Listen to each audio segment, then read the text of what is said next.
Very few directors manage an impeccable track record. Icons like Spielberg and Scorsese have films that divide or underwhelm. He's an old man. You think Scorsese's going to be into Ant-Man versus the Wasp?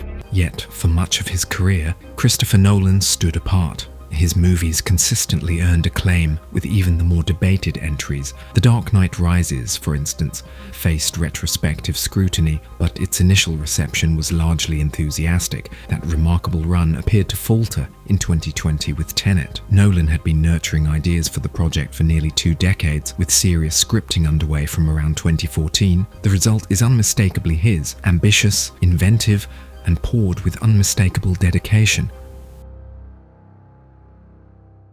Christopher Nolan's Tenet any good? I don't think so, and I'm going to explain why. This is the first Christopher Nolan movie I have not liked at all. Yet, it quickly earned a reputation as his first genuine letdown, labelled baffling, overstuffed, and narratively chaotic. Its inversion-based, time-reversing premise left many viewers alienated, and commercially it struggled to recoup its costs. The pandemic's impact on theatrical releases played a massive role here. The film launched amid widespread closures and restrictions, but that context hasn't fully softened its standing as Nolan's outlier misfire. Was Tenet truly the disappointment many claimed, or has it been unfairly dismissed as an underappreciated gem? Nolan drew early inspiration from the ancient Sator Square, a mysterious Latin palindrome artifact discovered across centuries in various locations. This 5x5 word grid reads the same forwards, backwards, up, down. Scholars still debate its exact purpose, possibly a protective charm, a coded message, or even early Christian symbolism, but its enigmatic, reversible nature clearly captivated Nolan. He wove every term directly into the film without ever naming the square outright. Tenet as the title and organization, Sator as the antagonist's surname, Aripo as the forger, Opera via the explosive opening venue, and Rotas as the Freeport security firm. This palindromic motif elegantly mirrors the film's central entropy concepts, forward-flowing time versus reversed inversion, forming the intellectual backbone of the story.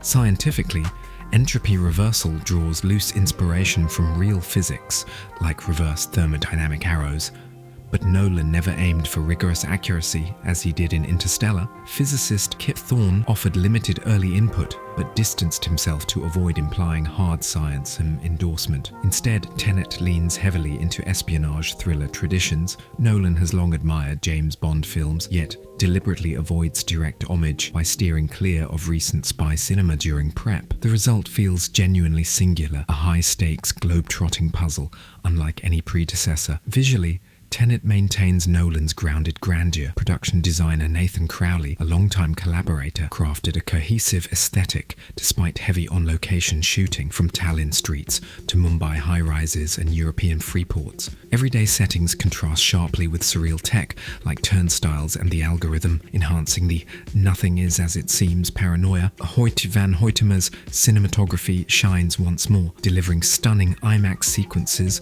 though arguably less pristine than Dunkirk. Bold color contrasts, especially red/blue entropy cues, make certain moments visually arresting. Practical effects reach new peaks. The jaw-dropping 747 crash used a real purchased jet, no miniatures or heavy CGI, while inverted fights and the climactic temporal pincer battle showcase meticulous stunt work and choreography. If you've been enjoying the cinematic zooms, dramatic text animations, and fast hook cuts in this video, I actually turned that exact style into a Premiere Pro preset pack for content creators. It includes ready-to-use text animations, smooth camera zooms, and high-impact hook templates designed to make your Reels and TikToks feel more like a movie scene than just another post. If you want your edits to stand out and feel cinematic without wasting hours tweaking effects, you can check the link in the description and start using the same tools I use in my own videos. Two familiar Nolan pillars were absent. Editor Lee Smith, occupied with 1917, and composer Hans Zimmer, committed to Dune. Jennifer Lame stepped in as editor, handling the film's intricate, non-linear structure with skill. Or cuts occasionally feel abrupt, but this suits the dense storytelling and keeps the runtime tight at at 150 minutes. Lame's work impressed Nolan enough for her to return on Oppenheimer and beyond. Ludwig Göransson delivered the score, a wildly inventive, experimental triumph. It incorporates palindromic elements, tracks playable forwards or backwards, with coherent sound, pulsating rhythms, and electronic textures that amplify the film's disorienting energy. While divisive for some due to its aggressive,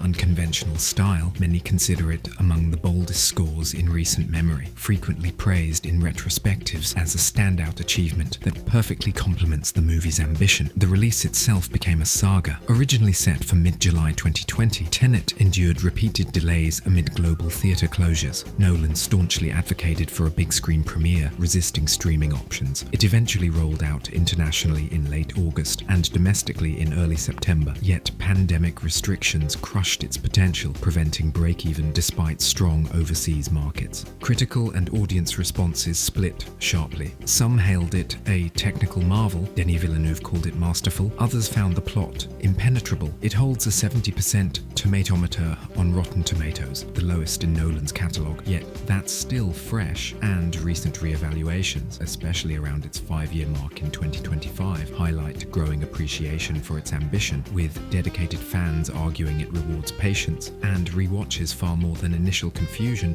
suggests. The opening opera siege remains divisive on first view, chaotic, unexplained, but gains layers with context. Stylized studio logos, red forward entropy for Warner Brothers, blue inverted for syncope, subtly foreshadow inversion. Diegetic tuning music transitions into sudden violence, demanding focus. John David Washington's protagonist exudes raw physicality and urgency, unlike smoother spy archetypes. Action feels clearer and more immersive than some prior Nolan set pieces, prioritizing subjective POV over rapid cross-cutting. The protagonist emerges as refreshingly straightforward, a sincere operative prioritizing lives over suave detachment. His kitchen brawl stands as Nolan's finest close-quarters combat. Kat, Elizabeth Debicki, offers the clearest emotional arc amid sparse character depth, intentional as complexity might overwhelm the already intricate mechanics. Dialogue and sound mixing draw the harshest critiques. Muffled exposition, masks overlapping music, accents frustrates many, especially in key scenes like the sailboat briefing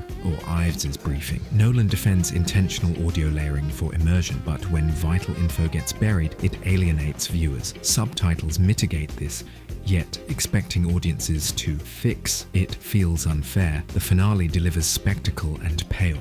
The temporal pincer battle clarifies inversion rules, Neil's sacrifice hits harder in hindsight, and the reveal that the protagonist founded Tenet and shares a deep bond with Neil closes the palindrome loop emotionally. Themes of determinism, what's happened, happened, versus agency land thoughtfully, echoing Nolan's recurring explorations of choice and reality. So why the persistent, flawed label? Primarily, the palindromic structure demands trust that confusion resolves. Many lack patience for multiple viewings. Yet, for those willing, Tenet becomes endlessly rewarding, revealing new details each time. It evokes Kubrick's 2001, A Space Odyssey, not in quality equivalence, but in boundary-pushing ambition and requirement for open-minded engagement. Cinema's conventions have solidified around accessible entertainment. Tenet's puzzle box approach challenged that, perhaps arriving too soon or too late for broad embrace. Personally, I adore it. Its intellectual density, visual invention, and rewatch value make it special. Whether future generations reevaluate it upward, as with Interstellar, or it remains divisive, Tenet boldly tested theatrical cinema during crisis and altered Nolan's path. He departed Warner Brothers after nearly 2 decades over release strategy disputes, landing Oppenheimer at Universal. Did Nolan prove himself anew afterward? That's for the next chapter. Drop thoughts below. What's your take on Tenet now? Subscribe for more Nolan deep dives. Thanks for watching.